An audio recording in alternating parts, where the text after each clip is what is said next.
આપણે chapter number 15 લઈશું। એમાં નામ છે 2 રૂપિયા। પ્રશ્ન પહેલામાં શું કીધું, નીચેના દરેક પ્રશ્નના ઉત્તર માટે આપેલા વિકલ્પોમાંથી સાચો વિકલ્પ શોધી તેનો ક્રમ અક્ષર પ્રશ્નની સામે આપેલ ખાનામાં લખો। તો પહેલું છે બાલારામના પર્યટનનું નામ સાંભળી વિદ્યાર્થીઓ તો કે ખુશાલીમાં આવી ગઈ, વિદ્યાર્થીનીઓ ખુશાલીમાં આવી ગઈ। બીજો, શાળામાં મુખ્ય શિક્ષિકા બહેનનું નામ શું હતું? તો કે અવંતિકા બહેન। ત્રીજો, પર્યટન માટે કેટલા પૈસા જમા કરવાના હતા? તો કે 2 રૂપિયા। ચોથો, બાલારામના પર્યટન માટે કયા વારે નીકળવાનું હતું? કે મંગળવારે। તો કે પાંચમો, 2 રૂપિયાની વાત સાંભળી આનંદીનું મોઢું પડી ગયું। તો કે ઉઘાડી બારીમાંથી શાનું અજવાળું આનંદીની પથારી પર પથરાતું હતું? તો કે તારાઓનું। પછી લઈશું 7મું, શું કરવાથી આનંદીનું મન જરા હળવું થયું? તો કે પ્રાર્થના। 8મું, આનંદીએ ખુરશી નીચેથી મળેલા 2 રૂપિયાનું શું કર્યું? તો કે સ્ત્રી ડૉક્ટરને પરત આપ્યા। 9મું, સ્ત્રી ડૉક્ટરે આનંદીને શાનું ઇનામ આપ્યું? તો કે પ્રમાણિકતાનું ઇનામ આપ્યું। પ્રશ્ન બીજો, કૌંસમાં આપેલા શબ્દોમાંથી યોગ્ય શબ્દ પસંદ કરી ખાલી જગ્યા પૂરો। પહેલો છે કે 3જા ધોરણમાં ભણતી આનંદી તો બહુ જ ખાલી જગ્યા ગઈ, તો કે હરખાઈ। બીજો, આનંદીના પિતા આખો દિવસ અર્થ વગરનો ખાલી જગ્યા કર્યા કરતા, તો કે બબડાટ। ત્રીજો, આનંદીનું કુટુંબ એક બંદીના ખાલી જગ્યામાં આવેલી ઓરડીમાં રહેતું હતું, તો કે ચોગાન। ચોથું, આનંદી સમજતી હતી કે 2 રૂપિયાની વાત જાણી બા વિચારી ખાલી જગ્યા બાળશે, તો કે જીવ। 5મું, આનંદી ખાલી જગ્યામાં કદી બેઠી નથી, તો કે આગગાડીમાં। 6ઠ્ઠું, ભગવાનને સાચા દિલથી યાદ કરીએ તો અણીના વખતે તે ખાલી જગ્યાને વહારે થાય, તો કે ભક્ત। પછી 7મું, ડૉક્ટરની હોય કે કદાચ કોઈ ખાલી જગ્યાની પરાણે એકઠી કરેલી પૂંજીમાંની પણ નોટ હોય, તો કે ગરીબ ગુરબા આવશે। 8મું, ચોરી કરું તો ભગવાન જરૂર ખાલી જગ્યા થાય, તો કે નારાજ। પછી 9મું, મળેલા 2 રૂપિયા રાખવા કે નહીં એ અંગે આનંદીના મગજમાં ખાલી જગ્યા ચાલી, તો કે ગળમથલ ચાલી। પ્રશ્ન ત્રીજો, આપેલા પાત્રો દ્વારા બોલાયેલા 2 વાક્યો પાઠમાંથી શોધીને લખો। તો કે આચાર્ય બહેન, તો પહેલું આવશે કે આ પર્યટન ફરજિયાત નથી, જેને ન આવવું હોય તે છોકરીઓને 2 દિવસ એટલે કે મંગળ અને બુધવારના દિવસે રજા મળશે। બીજું વાક્ય આવશે, કેમ આજે બહુ ખુશાલીમાં છે? હવે આનંદી લઈશું, તો કે દીનાનાથ દીનદયાળ હું ગરીબડી છોકરી છું। પછી બીજો, તો 2 રૂપિયા ગમે તે રીતે અપાવે તો હે પ્રભુ તારો ઉપકાર નહીં ઝીલું। પછી ત્રીજો, ડૉક્ટર। પછી આનંદી પેલી મંગુબાઈ હમણાં આવીને કહેતી હતી કે એની 2 રૂપિયાની નોટ ખોવાઈ ગઈ છે, તેને જડી એને છે કે બીજો, તું સાચું બોલી એનું ઇનામ। પ્રશ્ન 4, નીચેના પ્રશ્નના ઉત્તર એક વાક્યમાં લખો। તો પહેલું છે, મુખ્ય શિક્ષિકાએ વિદ્યાર્થીઓને પર્યટન સાથે શું લઈ જવાનું કહે? તો મુખ્ય શિક્ષિકાએ વિદ્યાર્થીઓને પર્યટનમાં એક શેતરંજી, એક ટંકનું ભાથું અને પાણી સાથે લઈ જવાનું કહ્યું। બીજો, પર્યટનની વાત સાંભળી આનંદી કેમ બહુ હરખાઈ ગઈ? તો કે આનંદી આગગાડીમાં કદી બેઠી જ નહોતી। પર્યટન આગગાડીમાં જવાનું હોવાથી પર્યટનની વાત સાંભળી આનંદી બહુ હરખાઈ ગઈ। ત્રીજો, જે વિદ્યાર્થીઓને પર્યટનમાં ન જવું હોય તેમના માટે શું સૂચના હતી? તો કે જે વિદ્યાર્થીઓને પર્યટનમાં ન જવું હોય તેમને મંગળવાર અને બુધવાર એમ 2 દિવસ શાળામાં રજા રહેશે। ચોથો, કઈ વાત સાંભળી આનંદી નિરાશ થઈ ગઈ? તો કે શાળામાંથી બાલારામ પર્યટન જવા માટે 2 રૂપિયા જમા કરાવવાની વાતથી આનંદી નિરાશ થઈ ગઈ। 5મો, 2 રૂપિયાની વાત સાંભળી કોનું મોઢું પડી ગયું? કેમ? તો કે 2 રૂપિયાની વાત સાંભળી આનંદીનું મોઢું પડી ગયું કારણ કે એમની આર્થિક પરિસ્થિતિ 2 રૂપિયા ન આપી શકે એવી હતી। પછી 6ઠ્ઠું, આનંદીના પરિવારમાં કેટલા સભ્યો હતા? કોણ કોણ? તો આનંદીના પરિવારમાં માતા પિતા, 3 બહેનો અને 2 નાના ભાઈઓ એમ કુલ 7 સભ્યો હતા। 7મું, આનંદી પોતાના માતાને શી રીતે મદદરૂપ થતી હતી? કે આનંદી તેની માતાને સ્ત્રી ડૉક્ટરના દવાખાને કામમાં મદદ કરતી હતી। આ ઉપરાંત તે તેનાથી નાના 4 ભાઈ બહેનને તેની માતાની ગેરહાજરીમાં સાચવતી હતી। 8મો, પાણી ભરવા નળ પર ગઈ ત્યારે આનંદી કેમ થોડીવાર થોભવું પડ્યું? તો કે પાણી ભરવા નળ પર ગઈ ત્યારે તેના પિતા ત્યાં દાંતણ કરતા હોવાથી આનંદીને થોડીવાર થોભવું પડ્યું। 9મો, આનંદીએ સ્ત્રી ડૉક્ટરને રડવા વિશેની બધી હકીકત કહી ત્યારે તેને શું કર્યું? તો કે આનંદીએ સ્ત્રી ડૉક્ટરને રડવા વિશેની બધી હકીકત કહી ત્યારે તેમણે પોતાના પર્સમાંથી 2 રૂપિયા કાઢી તેની પ્રમાણિકતાનું ઇનામ આપ્યું। 10મો, આનંદીની સાચી સ્થિતિનો ખ્યાલ આવતા મોટા બહેને શું કર્યું? તો કે આનંદીની સાચી સ્થિતિનો ખ્યાલ આવતા મોટા બહેને તેનું નામ માફી વિદ્યાર્થીની તરીકે દાખલ કરી તેની ચોપડીઓ અને નોટબુક ખર્ચ પોતે આપવાનું નક્કી કર્યું. બાલારામની ઉજાણીનો સૌથી વધુ આનંદ આનંદીને કેમ આવ્યો હશે? તો કે બાલારામની ઉજાણીનો સૌથી વધુ આનંદ આનંદીને આવ્યો હશે કારણ કે તેના ઉજાણીના 2 રૂપિયા વ્યવસ્થા ભગવાને કરી આપી હતી. પ્રશ્ન 5મો, નીચેના પ્રશ્નના ઉત્તર 2-3 વાક્યમાં લખો. પહેલું છે કે આનંદીના પિતા માણેકલાલે દરજીકામ શા માટે છોડી દીધું હતું? તો કે આનંદીના પિતા માણેકલાલેનું મગજ અસ્થિર થઈ ગયું હતું, તેથી કપડામાં ગમે તેમ કાતર ચલાવીને કપડું નકામું બનાવી દેતા હતા. આથી તેઓએ દરજીકામ છોડી દીધું હતું. બીજો, આનંદીએ 2 રૂપિયાની વાત કોને ન કરી? શા માટે? તો કે આનંદીએ 2 રૂપિયાની વાત તેની માતાને ન કરી કારણ કે તેના ઘરની પરિસ્થિતિ તે જાણતી હતી. તેથી પર્યટન માટે 2 રૂપિયા જમા કરવાની વાત જાણ્યા પછી માતા બિચારી જીવ બળશે તેમ વિચાર્યું. ત્રીજો, આનંદીના માતા કુટુંબનું ભરણપોષણ શી રીતે કરતા? તો કે કુટુંબનું ભરણપોષણ કરવા આનંદીની માતા ગાજ બટન કરતા, ગાદલા કે ઓશિકાની ખોળો સીવતા, ગલેફ જબલા કે ચણિયા જેવા સહેલા કપડાં સીવતા. તદુપરાંત તેઓ એક સ્ત્રી ડૉક્ટરના દવાખાને કામ કરતા હતા. ચોથો, આનંદીએ પર્યટનમાં ન જઈ શકવા કારણે નિરાશ થયેલા જીવને કેવી રીતે ફોસલાવ્યો? તો કે આનંદીએ પર્યટનમાં ન જઈ શકવાના કારણે નિરાશ થયેલા જીવને ફોસલાવા કહ્યું, હશે ઉજાણીમાં નહીં જવાય તો શું થયું? 2 દિવસ રજા પડશે તો ઘેર બેઠા ગમ્મત કરીશું. 5મો, આનંદીએ ઊંઘ ન આવી ત્યારે તેને કેવા વિચારો આવ્યા? તો કે આનંદીને ઊંઘ ન આવી તે વિચાર લાગી કે આ કેવો અન્યાય, અમે કેમ ગરીબી, આ ગાડીમાં પણ હું તો કદી બેઠી નથી, બીજી છોકરીઓ કેવી ગમ્મત કરશે, ગીતો ગાશે, બાલારામમાં પાણીનો ધોધ અને ઝરણા છે. છઠ્ઠો, આનંદીએ ભગવાનને શી પ્રાર્થના કરી? તો કે આનંદીએ ભગવાનને પ્રાર્થના કરી કે હે દીનાનાથ દીનદયાળ, હું ગરીબડી છોકરી છું, ધન દોલત, હાથી ઘોડા, હીરા મોતી કે હવેલી મહેલની મને આશા નથી.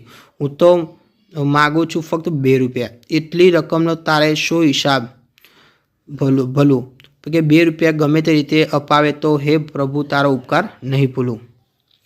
7મો, આનંદીને તેની પ્રમાણિકતાનો શો બદલો મળ્યો? તો કે આનંદીને દવાખાનામાંથી મળેલ 2 રૂપિયા સ્ત્રી ડૉક્ટરને પરત આપી દીધા અને રડવા લાગી. સ્ત્રી ડૉક્ટરે રડવાનું કારણ પૂછતા તેને બધી હકીકત કહી. આથી દયાળુ સ્ત્રી ડૉક્ટરે પોતાના પર્સમાંથી કાઢીને તેને તે સાચું બોલી તેના ઇનામ રૂપે 2 રૂપિયા પર્યટન જવા આપ્યા. 8મો, આનંદીનો કયો ગુણ તમને ગમ્યો? કેમ? તો કે આનંદીને 2 રૂપિયા મળવાના કિસ્સામાં તેણે પ્રમાણિકતા દાખવી સ્ત્રી ડૉક્ટરને 2 રૂપિયા પરત આપી દીધા. આનંદીનો પ્રમાણિકતાનો એક ગુણ મને ગમ્યો કારણ કે આપણે સ્વાર્થ ખાતર પ્રમાણિકતા ચોરી ન કરવી જોઈએ, જૂઠું બોલવું ન જ જોઈએ. છઠ્ઠો, નીચેના પ્રશ્નોના ઉત્તર 4-5 વાક્યોમાં લખો. તો પહેલો છે, સ્ત્રી ડૉક્ટરે આનંદીને ખોવાયેલા 2 રૂપિયા વિશે પૂછતા શું કહ્યું? તો કે સ્ત્રી ડૉક્ટરે આનંદીને ખોવાયેલા 2 રૂપિયા વિશે પૂછતા કહ્યું, આનંદી, પેલી મંગુબાઈ હમણાં આવીને કહેતી હતી કે એની 2 રૂપિયાની નોટ ખોવાઈ ગઈ છે. તને જડી છે આનંદી? મંગુ બિચારી ગરીબ છે અને માંડ 2 રૂપિયા ઊભા કર્યા હતા. કોણ જાણે તે એ જૂઠું પણ બોલતી હોત. પછી પ્રશ્ન 7મો એ નોટબુકમાં લખવાનો છે. પ્રશ્ન 8, વાક્ય ટુકડા ભેગા કરી અર્થપૂર્ણ વાક્ય બનાવો. તો પહેલું વાક્ય બનશે કે ડૉક્ટરની ખુરશી નીચે 2 રૂપિયાની એક નોટ પડી હતી. બીજું તો કે પર્યટનનું નામ સાંભળી વિદ્યાર્થીનીઓ ખુશહાલીમાં આવી ગઈ. ત્રીજું, આનંદીના ઘરમાં સૌ ઊંઘી ગયા હતા. ચોથું, 2 રૂપિયાની વાત સાંભળી આનંદીનું મોઢું પડી ગયું. 5મું, બાલારામ અમદાવાદથી બહુ દૂર તો નથી. પ્રશ્ન 9, જેટલા વાક્યો જેટલા વિકલ્પ યોગ્ય લાગે તે દરેકની આગળ સાચા નિશાની કરવાની છે. તો કે આનંદીનું ઓશિકું ભીંજવા લાગે તો કે આનંદી ખૂબ જ રડી, એ વાક્ય સાચું એટલે 1મો કરવાની. ચલો, આનંદીના પગે પાંખો આવી ગયા. તો પહેલું એટલે કે આનંદીને પ્રવાસે જવા નક્કી થતાં રાજી થઈ ગઈ. ત્રીજું, આનંદીના મગજમાં ગળમથલ ચાલી એટલે કે આનંદી મનોમંથન કરવા લાગી. પ્રશ્ન 10, ઉદાહરણ મુજબ આપેલા શબ્દોના વાક્યો બનાવીને લખો. તો પહેલું છે, હસતી હસતી તો કે નાની બહેન મેળામાંથી હસતી હસતી ઘરે આવી. બીજું, કૂદતી કૂદતી તો કે સ્પર્ધામાં વિજેતા બન્યા બાદ હું કૂદતી કૂદતી ઘરે ગઈ. ફરતી ફરતી કે બજારમાં ફરતી ફરતી હું ખરીદી કરવા ગઈ. રમતી રમતી કે નાની બેન રમતી રમતી સૂઈ ગઈ. પછી ઉડતી ઉડતી તો એક દિવસ ચકલી ઉડતી ઉડતી અમારા ઘરમાં આવી ગઈ. પ્રશ્ન 11. નીચેના વિરામ ચિહ્નોનો ઉપયોગ થયો હોય તેવું એક વાક્ય પાઠમાંથી શોધીને લખો. બીજું એક વાક્ય તમે લખો. પૂર્ણ વિરામ. પાઠનું વાક્ય તો કે પર્યટનનું નામ સાંભળી વિદ્યાર્થીનીઓ ખુશાલીમાં આવી ગયા. તમારું વાક્ય પર્યટનમાં ફરવાની મને ખૂબ મજા આવી. પ્રશ્ન ચિહ્ન તો કે હશે ઉજાણીમાં નહીં જવાય તો શું થયું આપણું, એટલે કે કાલે ક્યાં જવાનું છે. ઉદ્ગાર તો કે હું તો માગું ફક્ત 2 રૂપિયા, એટલી રકમનો તારે શું હિસાબ. કે તમારું વાક્ય તો કે વાહ શું સુંદર ચિત્ર દોર્યું છે. ચોથુંથી અવતરણ ચિહ્ન તો કે પાઠનું વાક્ય એટલે કેમ રડે છે આનંદી. તમારું વાક્ય કે પિતાજીએ કહ્યું આપણે કાલે ફરવા જવાનું છે. પ્રશ્ન 12. નીચેના ક્રિયાપદોનો ઉપયોગ કરીને 3 કાળ એટલે કે વર્તમાન, ભૂતકાળ અને ભવિષ્યના અકારવાચક વાક્યો બનાવીને લખો. ચલો દોડવું તો વર્તમાનમાં કે હિરેન દોડે છે, ભૂતકાળ હિરેન દોડતો હતો, ભવિષ્યકાળ તો કે હિરેન દોડશે. લખવું તો વર્તમાન બનશે અવિનાશ લખે છે, ભૂતકાળ અવિનાશ લખતો હતો, ભવિષ્યકાળ અવિનાશ લખશે. ત્રીજું રમવું તો વર્તમાન બનશે સચિન રમે છે, ભૂતકાળ સચિન રમતો હતો, ભવિષ્યકાળ સચિન રમશે. ચોથું કૂદવું તો વર્તમાન બનશે મનોજ કૂદે છે, ભૂતકાળ મનોજ કૂદતો હતો, ભવિષ્યકાળ મનોજ કૂદશે. પ્રશ્ન 13મો લઈશું. ઉદાહરણ મુજબ સમય અને કાળ લખો. ચલો પહેલું છે ભક્તિ પ્રવાસે જવા નીકળી તો કયો હશે પહેલાં, પછી ભૂતકાળ આવશે, પછી ભક્તિ પ્રવાસે જવા નીકળી તો કે હાલમાં અને વર્તમાન કાળ. ભક્તિ પ્રવાસે જવા નીકળશે તો કે પછીથી ભૂતકાળ આવશે. પછી 4મી એના ભાઈને ટપાલ મોકલે છે તો કે હાલમાં વર્તમાન કાળ. 4મી એના ભાઈને ટપાલ મોકલી તો કે પહેલાં અને ભૂતકાળ. 4મી એના ભાઈને ટપાલ મોકલશે તો કે પછીથી અને ભવિષ્યકાળ આવશે. પછી ત્રીજો બ્રિંદા પોતાની નાની બેન સાથે નિશાળે જશે તો કે પછીથી આવશે ને ભવિષ્યકાળ આવશે. પછી બ્રિંદા પોતાની નાની બેન સાથે નિશાળે જાય છે તો કે હાલમાં અને વર્તમાન કાળ. બિંદા પોતાની નાની બેન સાથે નિશાળે ગઈ તો કે પહેલાં અને ભૂતકાળ આવશે. પ્રશ્ન 1માં ત્રીજો ભક્તિ પ્રવાસે જવા નીકળશે તો પછીથી આવશે અને અહીંયા ભૂતકાળ નહીં આવે, અહીંયા આવશે ભવિષ્યકાળ આવશે. ઓકે. પ્રશ્ન 14. નીચેના શબ્દોની જોડણી સુધારીને લખો તો શિક્ષિકા આ રીતે લખાય, વિદ્યાર્થીની આ રીતે, પછી ઇસ્પિતાલ, બિલકુલ, નિરાશ, ખિસ્સું, સ્થિતિ, મંદિર આ રીતે લખાય. પ્રશ્ન 15. બે સમાનાર્થી શબ્દો લખવાના છે. ઉપકારનો આવશે મદદ અને સહાય, છેકનો આવશે તદ્દન અને સાવ, બિલકુલ એટલે સંપૂર્ણતઃ અથવા સાવ આવશે, ઉમંગનો આવશે આનંદ અને હર્ષ, પછી પરાણેનું આવશે મહેનતે માંડ માંડ, ઇનામનું આવશે ભેટ અને બક્ષિસ, ગળમથલનું આવશે મથામણ, પછી પર્સ આવશે બટું અને પાકીટ આવે. વિરોધી લઈશું. એમાં પહેલું છે હરખનું આવશે વિરોધી શોખ, અસ્થિરનું આવશે સ્થિર, નકામુનું આવશે કામનું, મોંઘવારી તો સોંઘવારી, ઉના તો ઠંડા, પછી શાંતિ તો અશાંતિ, ઉપકાર તો અપકાર, નારાજ તો રાજી, હમણાં તો પછી, ગરીબ તો તવંગર આવશે. શબ્દ સમૂહ માટે એક શબ્દ તો કે મુસાફરી કે કામના સ્થળે સાથે લીધેલું ખાવાનું તો કે ભાથું, પછી લુંગડા સીવવાનો ધંધો કરનાર તો કે દરજી, સ્થિર નહીં તેવું તો અસ્થિર, અર્થ વગરનું તો કે નિરર્થક, વગર વિચારે અર્થહીન બોલવું તે બબડાટ, ઉપયોગ વિનાનું તો કે નકામું, પછી ગાદી તકિયા વગેરેનું ઉપલું પડ તો કે ખોળ, પછી વન મંદિર ઇત્યાદિ સ્થળે નાસ્તા પાણી કે જમણ સાથે થતી ઉજવણી વન ભોજન મિજબાની એટલે શું કે ઉજાણી, પછી એક જાતનું રંગીન કે ભાતીગળ પાથરણું તો કે શેતરંજી આવશે. પ્રશ્ન 18. નીચેના રૂઢિપ્રયોગનો અર્થ આપી વાક્ય પ્રયોગ કરો તો કે હૈયું ભારે થવું તો કે દુઃખનો અનુભવ થવો, કે બીમાર પિતાએ દવાખાનામાં જોઈ પુત્રનું હૈયું ભારે થઈ ગયું, પછી રમત વાત ન હોવી તો કે સહેલું કામ ન હોવું, તો કે અરુણિમા માટે પર્વતારોહણ કરવું એ રમત વાત ન હતી. ત્રીજો મોઢું પડી જવું તો કે ઉદાસ થઈ જવું, એટલે કે પરીક્ષામાં ઓછા ગુણ આવતા મારું મોઢું પડી ગયું. ચોથું જીવ બાળવો તો કે ચિંતા કરવી, એટલે કે બહાર રહેતા દીકરા માટે મા હંમેશા જીવ બાળતી. પાંચમું વહારે ધાવવું તો કે મદદ કરવી, એટલે કે કોરોનામાં કેટલાક દયાળુ માણસો લોકોની વહારે ધાયા. મન હળવું થવું એટલે કે શાંતિ થવી, એટલે કે પ્રાર્થના કરવાથી મન હળવું થાય છે. 7મો, પગને પાંખો આવી તો કે ઉત્સાહમાં આવી જવું, એટલે કે મામાના ઘરે જવાની વાત સાંભળતા મનીષાને પગને પાંખો આવી. નીચેના શબ્દોને શબ્દકોશ ક્રમમાં ગોઠવો તો કે અમદાવાદ, અવાજ, આગગાડી, શેતરંજી. બીજામાં આવશે છોકરી, દિવસ, ફરજિયાત અને રજા. ત્રીજામાં આવશે મગજ, મંગળવાર, માણેકલાલ અને મોઢું. પ્રવૃત્તિમાં છે તો કે આ વાક્ય કોણ બોલી શકે તે લખો છો કે આપણે બાલારામ રાત્રિ રોકાણ કરવું પડે તેમ છે તો કે શાળાના મુખ્ય શિક્ષિકા અવંતિકાબહેન. તો કે આપણે આ ગાડીમાં બેસી પ્રવાસે જવું તો એ નિવેજ આવશે. ત્રીજામાં પણ એ નિવેજ આવશે. ચોથામાં અરે આ પર્યટનમાં હું પણ જઈ શકું તો કેવું તો કે આનંદી બોલે છે.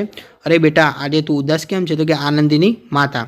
મારે પણ આ ગાડીમાં બેસવું છે કે આનંદી કહે છે. 7મું, લે આનંદી આ 2 રૂપિયા તું રાખ. ડૉક્ટર, કેમ આનંદી આજે તું બહુ ઉદાસ, બહુ જ ખુશ છે ને? મોટા બહેન પૂછે છે. પછી પ્રશ્ન 6માં શિક્ષિકાનો તમારી શિક્ષિકા સૂચના અને માર્ગદર્શન પ્રમાણે નીચેના વાક્યનું મુખ વાંચન કરી અને વર્ગ સમક્ષ ફારાફરતી અભિયાન કરો. વિદ્યાર્થી મિત્રો, તમને મારા વિડીયો ગમે તો ચેનલને લાઇક, શેર અને સબસ્ક્રાઈબ કરવાનું ભૂલતા નહીં.